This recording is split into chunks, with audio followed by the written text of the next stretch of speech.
Friends, ಇವತ್ತಿನ ನನ್ನ ಬ್ಲಾಗಲ್ಲಿ ಹೊಸದಾಗಿ ನಾನು ಫಸ್ಟ್ ಟೈಮ್ ಮಾಡ್ತಾ ಇರೋದು ಜೋಳದ ರೊಟ್ಟಿ. ಅದು ಹಿಟ್ಟಾಗುತ್ತಾ ಫ್ಲಾಪ್ ಆಗುತ್ತಾ ಪೂರ್ತಿ ವಿಡಿಯೋ ನೋಡಿ ಹೇಗೆ ಅನ್ನಿಸ್ತು ಅಂತ ನೀವು ನೋಡಿ ಕಮೆಂಟ್ ಮಾಡಿ. ಹಾಗೆ ಹೇಗೆ ಬಂತು ಜೋಳದ ರೊಟ್ಟಿ, ಫಸ್ಟ್ ಟೈಮ್ ನಾನು ಮಾಡಿದ್ದು, ಹೇಗೆ ಈಸಿಯಾಗೂ ಕೂಡ ಮಾಡ್ಕೊಬೋದು ಅನ್ನೋ ಥರ ರೀತಿಯಲ್ಲಿ ನಾನು ಮಾಡ್ತಾಯಿದ್ದೀನಿ. ನೋಡೋಣ ಯಾವ ಥರ ಟ್ರೈ ಮಾಡೋಣ ಈ ಮೆಥಡಲ್ಲಿ ಅಂತ ಅಂದ್ಬಿಟ್ಟು.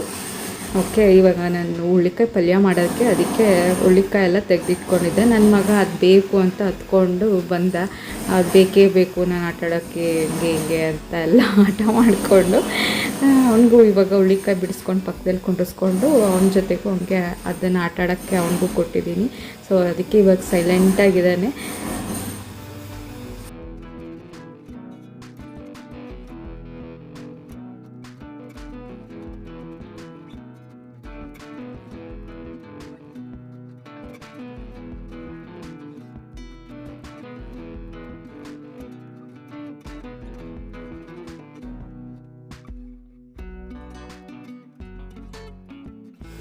ಈಗ ನಾನು ಮಾರ್ನಿಂಗ್ ಬ್ರೇಕ್ಫಾಸ್ಟ್ಗೆ ಜೋಳದ ರೊಟ್ಟಿ ಹಾಗೆ ಹುಳ್ಳಿಕಾಯಿ ಪಲ್ಯ ಮಾಡ್ತಾಯಿದ್ದೀನಿ. ಸಿಂಪಲಾಗಿ ಮಾಡ್ತಾಯಿದ್ದೀನಿ ಹುಳ್ಳಿಕಾಯಿ ಪಲ್ಯ. ಜಸ್ಟ್ ಸಾಸಿವೆ, ಜೀರಿಗೆ ಹಾಗೆ ಕಡಲೆಬೇಳೆ ಒಗ್ಗರಣೆ ಹಾಕ್ಕೊಂಡಿದ್ದೀನಿ. ಹಾಗೆ ಪಲ್ಯ, ಈರುಳ್ಳಿ ಏನೂ ಹಾಕಿಲ್ಲ. ಈಗ ಸ್ವಲ್ಪ ಕರ್ಬೇವಿನ ಸೊಪ್ಪನ್ನು ಆಮೇಲೆ ಹಾಕ್ಕೊಳ್ತೀನಿ, ಮೊದಲೇ ಸಿಡಿಯುತ್ತೆ ಅಂದ್ಬಿಟ್ಟು.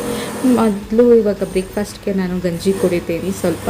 ಸೊ ನೀವೆಲ್ಲ ನೋಡೇ ಇರ್ತೀನಿ, ನನ್ನ ರೆಗ್ಯುಲರ್ ವ್ಯೂವರ್ಸ್ ಆಗಿದ್ದವರು ಗೊತ್ತೇ ಇರುತ್ತೆ. ಈಗ ಸ್ವಲ್ಪ ಪಲ್ಯಕ್ಕೆ ಸ್ವಲ್ಪ ಸಾಲ್ಟನ್ನು ಹಾಕ್ಕೊತಿದ್ದೀನಿ, ಆ್ಯಸ್ ಪರ್ ದ ಟೇಸ್ಟ್ ಹಾಕ್ಕೊಳ್ತಿದ್ದೀನಿ. ಇದಕ್ಕೇನು ಈರುಳ್ಳಿ ಎಲ್ಲ ಹಾಕ್ಕೊಂಡಿಲ್ಲ, ಸಿಂಪಲಾಗಿ ಮಾಡ್ತಾಯಿದ್ದೀನಿ. ಮೆಣಸಿನ್ಕಾಯಿ ಏನು ಮಾಡ್ಕೊಂಡಿದ್ದೀನಿ ಅಂತ ಅಂದರೆ, ಇದಕ್ಕೆ ಕಾಯಿ ಮತ್ತು ಹಸಿಮೆಣ್ಸಿನ್ಕಾಯಿನ ರುಬ್ಕೊಂಡ್ಬಿಟ್ಟಿದ್ದೀನಿ ಹಸಿ ತೆಂಗಿನಕಾಯಿನ ಜೊತೆಗೆ. ಅದ್ರ ಜೊತೆಗೆ ಹಾಕಿದ್ರೆ ತುಂಬ ಟೇಸ್ಟ್ ಚೆನ್ನಾಗಿರುತ್ತೆ. ಈಗ ಪಕ್ಕದಲ್ಲಿ ಸೈಡಿಗೆ ಎತ್ತಿಕ್ಕೋದು ಮೆಣಸಿನ್ಕಾಯಿನ ಆ ಥರದ್ದೆಲ್ಲ ಇದೇ ಇರೋದಿಲ್ಲ. ಆರಾಮಾಗಿ ತಿನ್ಬೋದು. ಮೆಣಸಿನ್ಕಾಯಿ ಇದೆಯಪ್ಪ ಅಂತ ನೋಡ್ಕೊಂಡು ತಿನ್ನೋ ಥರನೇ ಇರೋಲ್ಲ. ಈ ಥರನೂ ಟೇಸ್ಟ್ ಸಕ್ಕದಾಗಿರುತ್ತೆ. ಜಾಸ್ತಿ ಸ್ವಲ್ಪ ಕಾಯಿ ಹಾಕ್ಬಿಟ್ಟು ಪಲ್ಯಗಳಿಗೆ ಈ ಥರ ಮಾಡಿಕೊಂಡ್ರೆ ತುಂಬ ಚೆನ್ನಾಗಿರುತ್ತೆ ಟೇಸ್ಟು. ಈಗ ಕರ್ಬೇವಿನ ಸೊಪ್ಪು ಹಾಕಿದ್ದೀನಿ, ಯಾಕೆಂದರೆ ಸಿಡಿಯುತ್ತೆ ಫಸ್ಟೇ ಅಂತ ಅಂದ್ಬಿಟ್ಟು ಈಗ ಹಾಕ್ಕೊಂಡಿದ್ದೀನಿ. ಅಂದರೆ ನಾನು ಹೇಳಿದ್ನಲ್ಲ, ಕಾಯಿ ಮತ್ತು ಹಸಿಮೆಣ್ಸಿನ್ಕಾಯಿ ರುಬ್ಕೊಂಡಿರೋದು.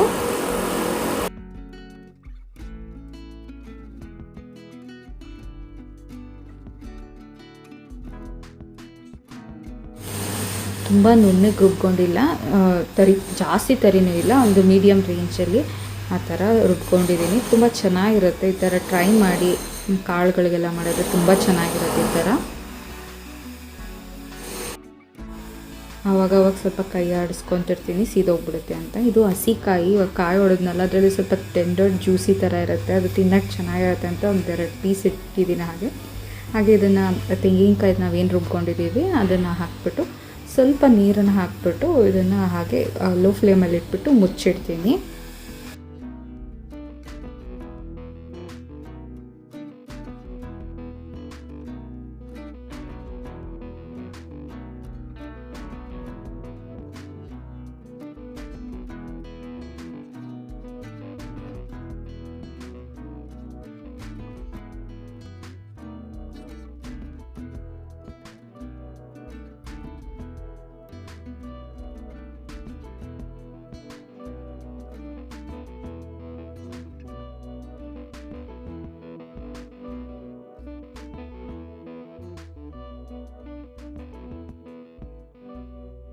ಬ್ರೇಕ್ಫಾಸ್ಟ್ ಮಾಡೋದಿನ ಸ್ವಲ್ಪ ಲೇಟ್ ಆಗುತ್ತಲ್ವ, ಅಷ್ಟರಲ್ಲಿ ನಾನು ಗಂಜಿ ಕುಡಿದ್ಬಿಡೋಣ, ಆಮೇಲೆ ಬ್ರೇಕ್ಫಾಸ್ಟ್ ಮಾಡೋಣ ಅಂತ ಅಂದ್ಬಿಟ್ಟು ನನಗೊಂದು ಲೋಟ ಹಾಗೆ ನಮ್ಮ ಮನೆಯವ್ರಿಗೊಂದು ಲೋಟ ಹಾಕ್ಕೊಟ್ಬಿಟ್ಟು ಈಗ ನಾನು ಕುಡಿತಾ ಇದ್ದೀನಿ ಗಂಜಿ. ಬೆಳಗ್ಗೆ ಗಂಜಿ ಕುಡಿಯೋದ್ರಿಂದ ತುಂಬ ಹೆಲ್ತ್ ಬೆನಿಫಿಟ್ಸ್ ಇದೆ. ಬಾಡಿ ಹೀಟ್ ಆಗಿದ್ರೆ ಕೋಲ್ಡ್ ಆಗುತ್ತೆ. ಈಗ ನಾನು ಜೋಳದ ರೊಟ್ಟಿ ಮಾಡ್ಕೊಳ್ಳೋದಕ್ಕೆ ಇದು ಫಸ್ಟ್ ಟೈಮ್ ನಾನು ಮಾಡ್ತಾ ಇರೋದ್ರಿಂದ ಒಂದು ಸ್ಮಾಲ್ ಕಪ್ ಕ್ವಾಂಟಿಟಿನಲ್ಲೇ ಮಾಡ್ತಿದ್ದೀನಿ. ಹೇಗೆ ಬರುತ್ತೆ ನೋಡ ಅಂದ್ಬಿಟ್ಟು ಇದು ಚಿಕ್ಕ ಮೀಡಿಯಮ್ ಸೈಜ್ ಬೌಲಲ್ಲಿ ನಾನು 1 ಕಪ್ ವಾಟರ್ ಮತ್ತು 1 ಕಪ್ ಜೋಳದ ಹಿಟ್ಟನ್ನು ತೊಗೊಂಡಿದ್ದೀನಿ. ನಾನು ರೆಡಿಮೇಡ್ ತೊಗೊಂಡಿದ್ದೀನಿ ಜೋಳದ ಹಿಟ್ಟು. ನಾನು ಇದಕ್ಕೆ 1 ಸ್ಪೂನ್ ಗೋಧಿ ಹಿಟ್ಟು ಹಾಗೆ 1 ಸ್ಪೂನಷ್ಟು ಎಣ್ಣೆ ಮತ್ತು ಸ್ವಲ್ಪ ರುಚಿಗೆ ತಕ್ಕಷ್ಟು ಉಪ್ಪನ್ನು ಹಾಕ್ಕೊಂಡಿದ್ದೀನಿ. ಇದು ಚೆನ್ನಾಗಿ ಕುದಿ ಬರೋವರೆಗೂ ಕುದಿಸ್ಕೊಳ್ತೀನಿ. ಅದಾದಮೇಲೆ ಇದಕ್ಕೆ ಜೋಳದ ಹಿಟ್ಟು ಏನಿರುತ್ತೆ ಅದನ್ನು ನಾನು ಹಾಕ್ಕೊಂಡು ಒಂದು 5 ಮಿನಿಟ್ಸ್ ಹಾಗೆ ಚೆನ್ನಾಗಿ ಕುದಿಸ್ಕೊತೀನಿ ಐ ಫ್ಲೇಮಲ್ಲೇ, ಅದು ಚೆನ್ನಾಗಿ ಬೇಯೋವರೆಗೂ.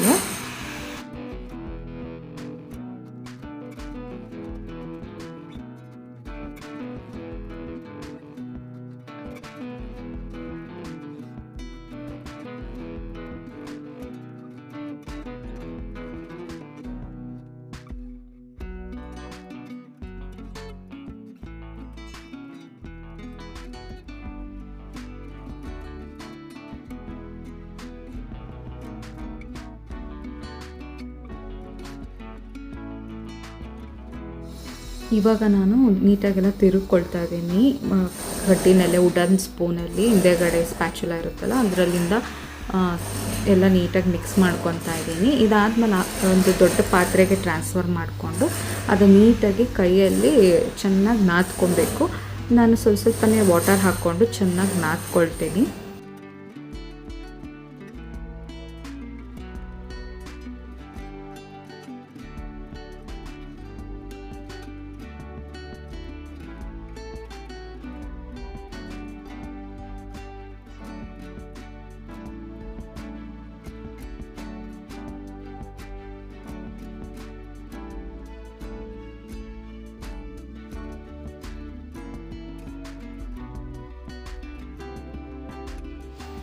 ಈಗ ಹಿಟ್ಟು ಈ ಥರ ಇದೆ.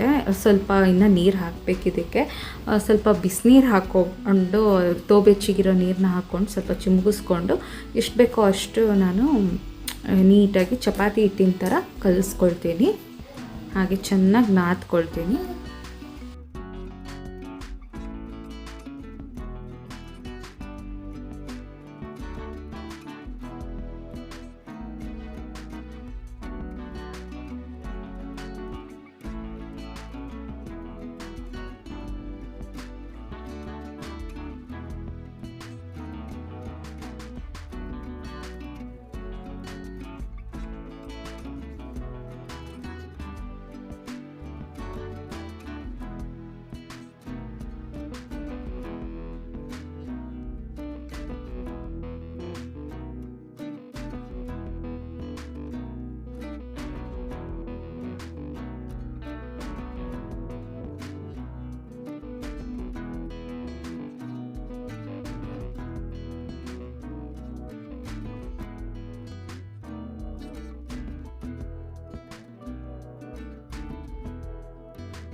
ಇದನ್ನು ನೀಟಾಗಿ ಒಂದೊಂದು ರೌಂಡಿಗೆ ಎಷ್ಟು ಬೇಕೋ ಅಷ್ಟು ನಾನು ಈಗ 4-5 ಒಂದು 6 ಅಷ್ಟು ಆಗಿದೆ.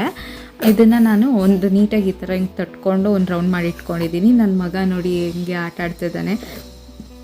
ನಾನು ಟ್ರೈಪಾಡ್ ಇಟ್ಕೊಂಡು ಯಾಕೆ ವೀಡಿಯೋ ಮಾಡೋಕ್ಕಾಗಲ್ಲ ಅಂದರೆ ಇದೇ ಕಾರಣಕ್ಕೆ ಕೈಯಲ್ಲೇ ಇಟ್ಕೊಂಡು ವೀಡಿಯೋ ಮಾಡಬೇಕಾಗತ್ತೆ. ಇದು ಫಸ್ಟು ರೊಟ್ಟಿ ಹಿಂಗೆ ಹರಿದ್ಬಿಟ್ಟು ಹಾಕಿದ್ದೀನಿ. ಹಾಗೆ ಒದ್ದೆ ಬಟ್ಟೆ ಇರುತ್ತೆ, ಕಾಟನ್ ಬಟ್ಟೆಲಿ ಸ್ವಲ್ಪ ಹಿಂಗೆ ಅಂದರೆ ಎಕ್ಸ್ಟ್ರಾ ಪೌಡರ್ಸ್ ಇರುತ್ತಲ್ಲ ಅದನ್ನೆಲ್ಲ ಹೋಗುತ್ತೆ. ಇದು ರೊಟ್ಟಿ ಅದು ಏನು ಮಿಸ್ಟೇಕ್ ಆಯಿತು ಅಂತ ಗೊತ್ತಿಲ್ಲ. ಬಟ್ ಇದು ಏನಾಯಿತು ಅಂದರೆ ಕಲಿಸ್ಬೇಕಾದ್ರೆ ಇನ್ನೂ ಎಣ್ಣೆ ಏನಾದರೂ ಹಾಕ್ಕೋಬೇಕಿತ್ತೋ ಏನು ಕತೆನೋ ಗೊತ್ತಿಲ್ಲ. ಬಟ್ ಫಸ್ಟ್ ಟೈಮ್ ಮಾಡಿದ್ದು ಓಕೆ, ಪರವಾಗಿಲ್ಲ. ಶೇಪಲ್ಲಂತೂ ಅಷ್ಟು ರೌಂಡ್ ಶೇಪಲ್ಲಿ ಇಲ್ಲ, ಸ್ವಲ್ಪ ಮಧ್ಯ ಎಲ್ಲ ಸ್ವಲ್ಪ ಬ್ರೇಕ್ ಆಗಿತ್ತು, ಜಾಸ್ತಿ ಆಗಿಲ್ಲ. ಬಟ್ ಪರವಾಗಿಲ್ಲ ಅನ್ನಿಸ್ತು. ಬಟ್ ಇದು ಏನು ಮಾಡಿದೆ ಅಂದರೆ ಇದು ಆಗಿದ ತಕ್ಷಣ ಅದು ಸ್ವಲ್ಪ ಖಡಕ್ ರೊಟ್ಟಿ ಥರ ಫೀಲ್ ಆಯಿತು. ಬಟ್ ಅದಾದಮೇಲೆ ನಾವು ತಿಂಡಿ ತಿನ್ನೋ ಅಷ್ಟೊತ್ತಿಗೆ ಎಲ್ಲ ಫುಲ್ಲು ಸಾಫ್ಟ್ ಆಗಿತ್ತು. ಸಾಫ್ಟ್ ರೊಟ್ಟಿ ನಾನು ಫಸ್ಟ್ ಟೈಮ್ ನಿಜ ತಿಂದಿದ್ದು. ಹೇಗಾಗಿತ್ತು ಅಂತ ಟೇಸ್ಟು ಲಾಸ್ಟಲ್ಲಿ ಹೇಳ್ತೀನಿ, ವೆಯ್ಟ್ ಮಾಡಿ, ಪೂರ್ತಿ ವಿಡಿಯೋ ನೋಡಿ.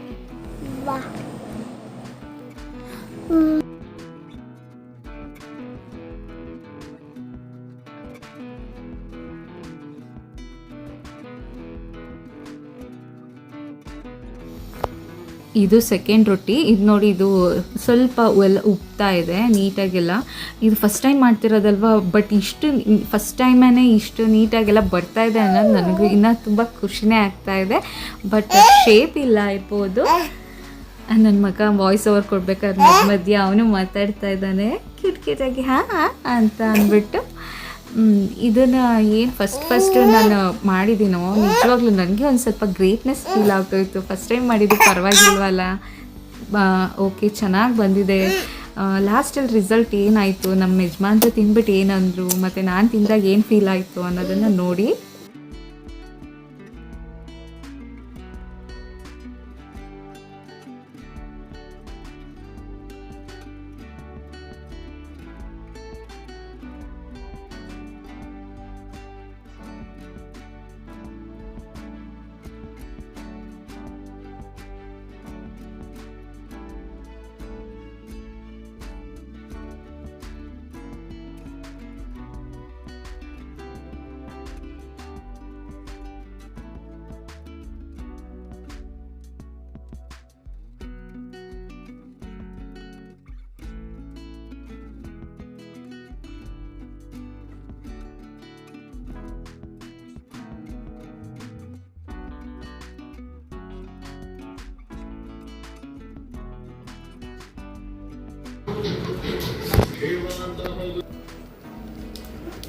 ರೊಟ್ಟಿ ಮತ್ತು ಪಲ್ಯ ನೋಡೋಕ್ಕೇನೋ ಸೂಪರ್ ಆಗಿದೆ.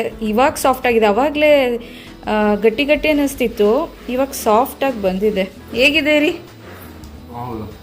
ನಿಜವಾಗ್ಲೂ ಫಸ್ಟ್ ಟೈಮ್ ಮಾಡಿದ್ದೀನಿ. ಎಷ್ಟು ಮಾರ್ಕ್ಸ್ ಕೊಡ್ಬೋದು?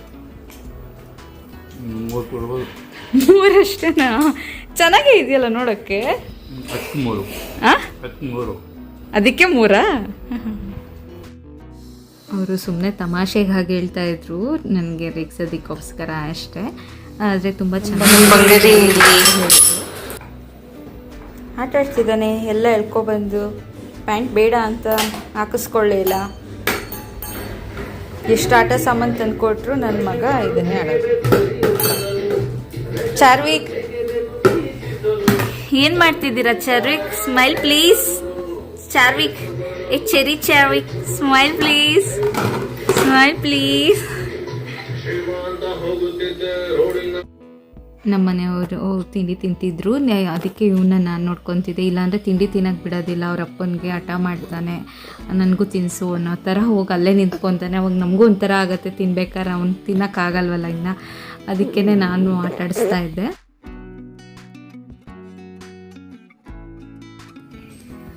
ಹೆಂಗಿದೆ ಅಂತ ಈಗ ನಾನು ಟೇಸ್ಟ್ ಮಾಡ್ತೀನಿ. ಫಸ್ಟ್ ಟೈಮ್ ನಾನು ಜೋಳದ ರೊಟ್ಟಿ ತಿಂತಾ ಇರೋದು. ನಾಟ್ ಬ್ಯಾಡ್, ಚೆನ್ನಾಗಿ ಬಂದಿದೆ. ಪಲ್ಯ ಒಂದು ಖಾರವಾಗಿದೆ, ಸಕ್ಕತ್ತಾಗಿದೆ ವೆದರ್ಗೆ.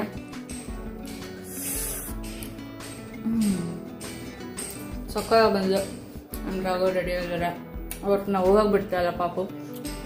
ಕಾರ್ ಕುಡಿಸ್ಬಿಟ್ಟು ಅಮ್ಮ ಹೋಗೋಣ ಅಂತ ಇದ್ದಾರೆ. ತಿಂದ್ಬಿಟ್ಟು ಅಮ್ಮ ಸಿಗ್ತೀನಿ. ಸಕ್ಕತ್ತಾಯಿತು. ಹಿಟ್ ಆರ್ ಫ್ಲಾಪ್ ಅನ್ನೋದಕ್ಕಿಂತ ಚೆನ್ನಾಗಿದೆ. ಅದು ನೀಟಾಗಿ ರೌಂಡಿಗೆ ಶೇಪಿಗೆ ಬರಲಿಲ್ಲ ಅದು. ಸೊ ಒಂದು 80% ಓಕೆ, ಚೆನ್ನಾಗಿ ಬಂದಿದ್ದು. 20% ಶೇಪ್ ಇಲ್ಲ, ಮಧ್ಯ ಮಧ್ಯೆ ಸ್ವಲ್ಪ ಸೀಲ್ ಬಿಟ್ಕೊಂಡ್ಬಿಡೋದು. ಅದಕ್ಕೋಸ್ಕರ ಒಟ್ಟು ಸೂಪರಾಗಿ ಬಂದಿದೆ. ಫಸ್ಟ್ ಟೈಮ್ ಮಾಡಿದ್ರು ಚೆನ್ನಾಗಿ ಮಾಡಿದ್ರು. ಗುಡ್ ಅನಿಸ್ತದೆ ನನಗೆ. ಸೊ ಫ್ರೆಂಡ್ಸ್, ಈ ವ್ಲಾಗ್ ಪುಟ್ಟ ವ್ಲಾಗ್ ಇಲ್ಲಿಗೆ ಎಂಡ್ ಮಾಡ್ತೀನಿ. See you on next vlog. Thanks for watching. Like ಮಾಡಿ, ಸಬ್ಸ್ಕ್ರೈಬ್ ಮಾಡಿ, ಕಮೆಂಟ್ ಮಾಡಿ ಇಷ್ಟ ಆದರೆ. ಹಾಗೆ ಸಪೋರ್ಟ್ ಮಾಡಿ ನಮ್ಮ ಚಾನಲ್ಗೆ. Thank you.